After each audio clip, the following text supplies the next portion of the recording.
So Rishi Sunak has caved in under pressure by woke celebrities on social media, the mainstream media, as well as fellow MPs, and sacked Suella Braverman.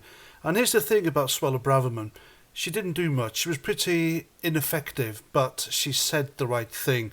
Because people on our side of the political spectrum, we hunger for someone in Parliament, in government, to actually represent us, to say what we think and do something about it. And immigration, both legal and illegal, are a hot topic here. They are a major concern for many British people. And it's nothing to do with skin colour, it's more to do with economics and culture. Now, I've said economics because mass migration does affect a society. It also turns a society. Because the way of life of that society then morphs into whatever's been brought in and is therefore a detrimental effect upon it. It has a detrimental effect on our health service. The NHS is on its knees. The education system in this country is crumbling, and that's because class sizes are getting larger. The criminal justice system just can't cope, and our welfare system is being sucked dry. And that's not even getting into social housing. And then there's the cultures. Every culture on earth is different. It's something we are brought up in, therefore it stays in our consciousness. And so when any culture is told to adapt and bend over backwards to a culture that's being imported, then of course that's going to cause strain and division. And so you see, it's nothing whatsoever about skin colour. So when people call us racist for pointing these things out, they're talking out their backsides, aren't they? They're just looking for an excuse to demonise and shut down an argument which they can't win. Now, Suella Braverman pointed all this out. She said exactly the right things we wanted to hear about mass immigration, including, or more importantly, illegal immigration. As you all know, there are thousands of men crossing over the channel every day illegally in hired dinghies from France, and the government aren't doing anything about it. And the next government will do nothing about it either. In fact, the Labour government under Keir Starmer have said that they will encourage it. So, this is a big reason why not to vote for a major political party, the mainstream parties. Now, whether Suella Braverman intended to actually do something about these problems, who knows? But like I said earlier, she certainly said the right things. She said the right things regarding mass illegal migration coming over the channel. She said the right things regarding the Rwanda plan. She said the right things regarding the Baby Stockholm barge on the south coast. And she was hated for it. The MPs, mainstream media, lefty celebrities on social media, they absolutely hated her for it.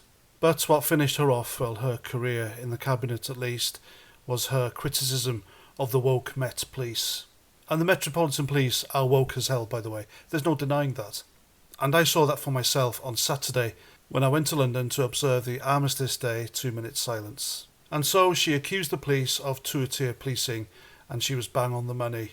And this is the tweet that unfortunately sunk her. And she said, and I quote, "Our brave police officers deserve the thanks of every decent citizen for their professionalism in the face of violence and aggression from protesters and counter-protesters in London yesterday. That multiple officers were injured doing their duty is an outrage. The sick, inflammatory and, in some cases, clearly criminal chants, placards and paraphernalia openly on display at the march mark a new low. Anti-Semitism and other forms of racism, together with the valorising of terrorism on such a scale, is deeply troubling.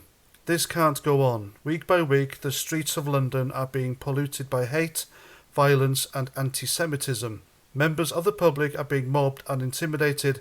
Jewish people in particular feel threatened. Further action is necessary," end quote.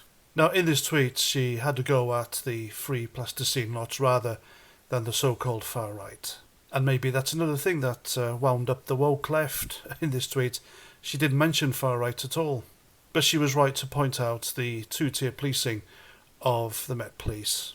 Now, as you all saw in previous videos I posted of my visit to London on Saturday on Armistice Day, the police were really mob-handed when it came to veterans and football fans. You could see them running up like the Keystone Cops in my short video to confront patriotic football fans who had the George Cross and the Union flag draped over their backs. And when I was stood there at the cenotaph, I could see the police stood facing us with their riot gear ready to deploy. And yet, when it comes to the Free Plasticine pro-Hamas terrorist marches in London, the police are either nowhere to be seen, or when they are there, they do nothing.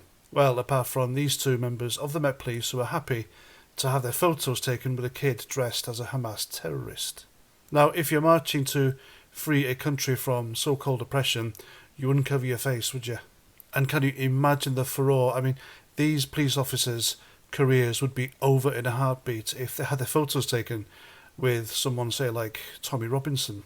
The Met Police have shown total aggressive policing when it comes to patriotic people who don't want to see our Remembrance Weekend tarnished and our war memorials and cenotaphs defaced.